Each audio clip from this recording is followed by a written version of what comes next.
Hej, witam Was po raz kolejny bardzo serdecznie z tej strony Miraż, a tu już 8. odcinek serii Ghostmaster Tajemnice. Tym razem będzie trochę inaczej, ale równie ciekawie. Zapraszam.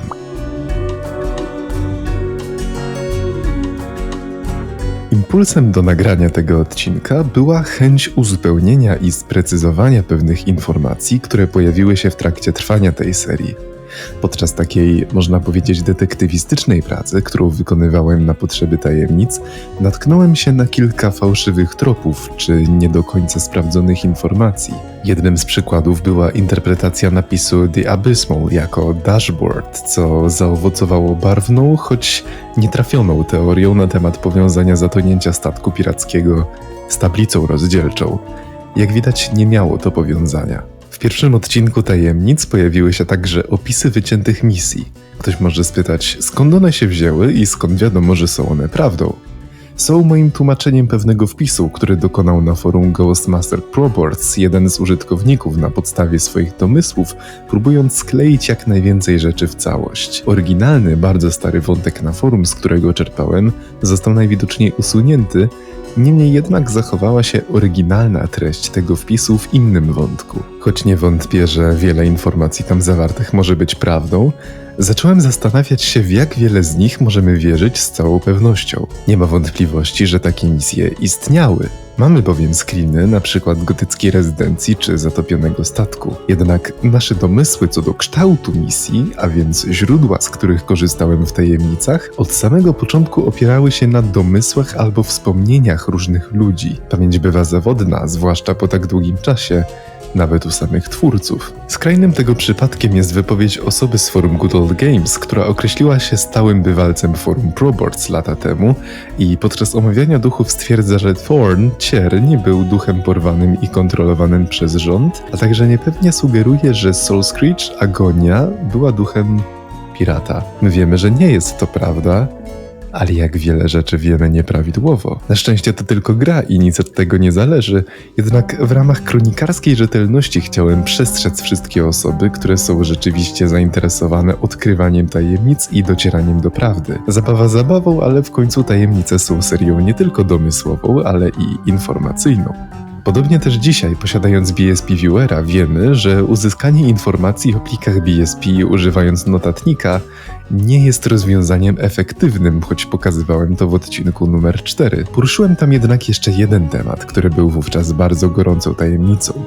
Temat rzekomego edytora, ukrytego w pliku Ghost.exe. W tym odcinku użyłem Resource Hackera i odnalazłem okna dialogowe, dziwiąc się, że najwyraźniej coś nie działa. Okazuje się jednak, że był to dobry trop. To właśnie Wojtek wytłumaczył mi, że owe okna są narzędziami do gry.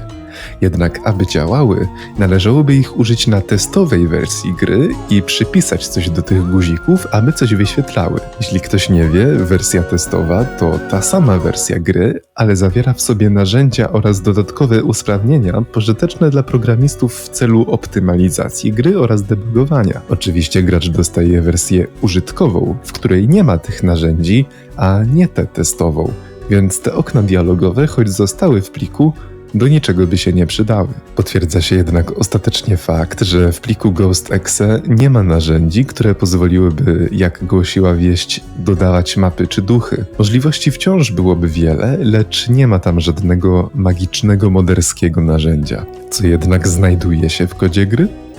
Przejdźmy płynnie z wyjaśnień i sprostowań do prawdziwych tajemnic.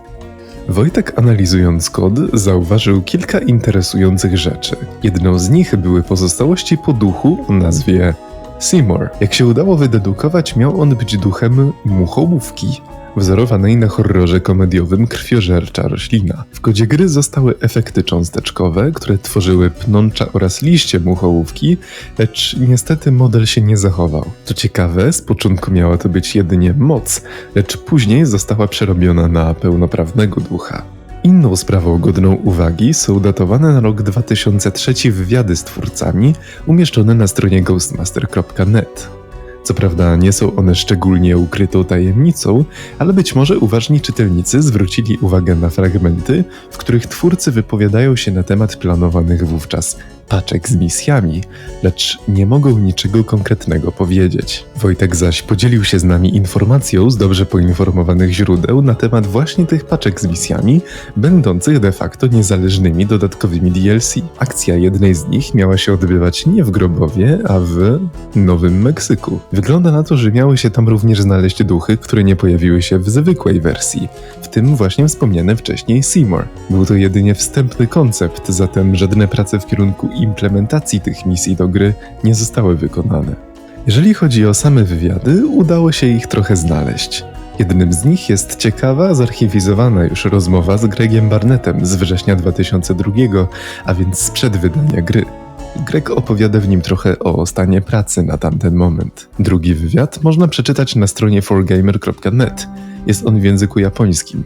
Nie znam tego języka, więc nie byłem w stanie stwierdzić, czy są tam interesujące informacje. Jednakże na stronie znajdują się też ciekawe zdjęcia pokazujące Ghostmaster w fazie produkcji. Warto zwrócić uwagę na ten bardzo wczesny interfejs. Po konsultacjach z Wojtkiem dowiedziałem się, że owe rzeczy takie jak system dnia i nocy czy zegar wciąż znajdują się w kodzie gry. Niestety są one w kopii zapasowej i trzeba by było mocno przerobić kod, by je przywrócić. Jest to jednak możliwe. Potwierdza się też teoria, którą wysunąłem w tajemnicach numer 7. Noc? Może niektóre z misji miały odbywać się przez kilka nocy, a może i w dzień. Ciekawostką może być też fakt, że zdjęcia gotyckiej rezydencji Davida Hunta przesłane w sierpniu 2001 roku na stronę flipcode.com zostały okrzyknięte obrazkiem dnia, dzięki innowacyjnemu jak na tamte czasy systemowi oświetlenia użytemu w Ghostmaster. Zmieniając nieco temat, być może pamiętacie tę starą mapę Grobowa. Rozwiązała się także kwestia zielonego portalu widocznego pośrodku mapy. Jest to przejście do świata duchów na wzór filmu Sok z Żuka. Główni bohaterowie w początkowym momencie filmu przechodzą przez zielony portal do świata pozamaterialnego, a konkretniej do poczekalni.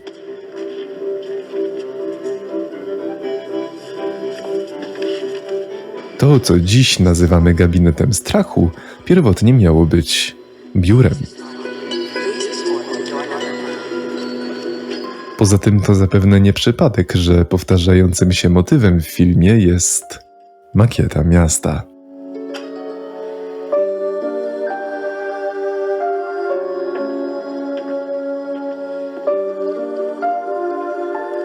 Inspiracji tej w pewien sposób można się doszukać również w trailerze z targów Electronic Entertainment Expo. Porównajmy sobie trailer z początkowymi sekwencjami filmu. Zwróćcie uwagę na muzykę.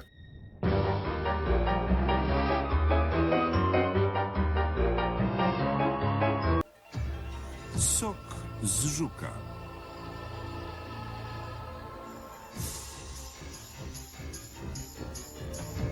W rolach głównych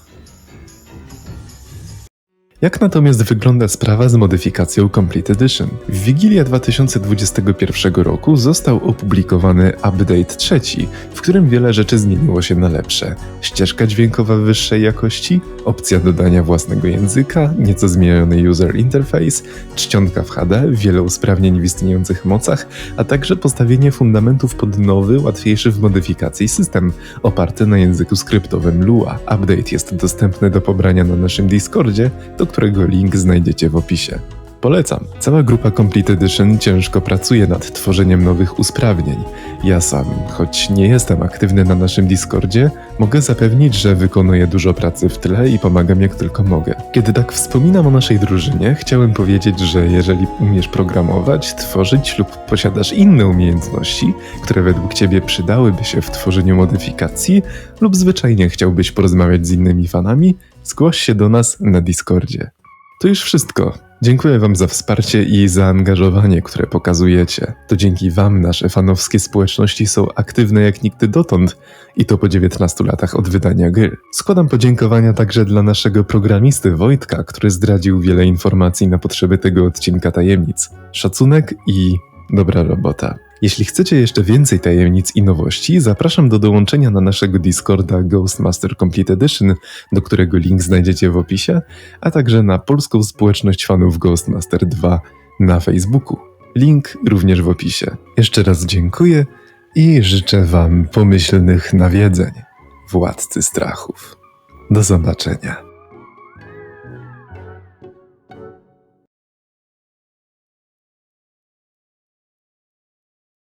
We are in grave danger. The Ghostbreakers are not as defeated as we had thought. Intending revenge upon you, they have commandeered the Gravenville Express, which carries upon it an experimental ether bomb they intend to detonate inside the city limits. When the mutated tissues within the bomb are stimulated, it will produce a massive shockwave of ethereal energy, eradicating all astral life in the city. The bomb's timer has already been set. The train must be stopped from reaching the station. And the bomb located and destroyed before it is too late.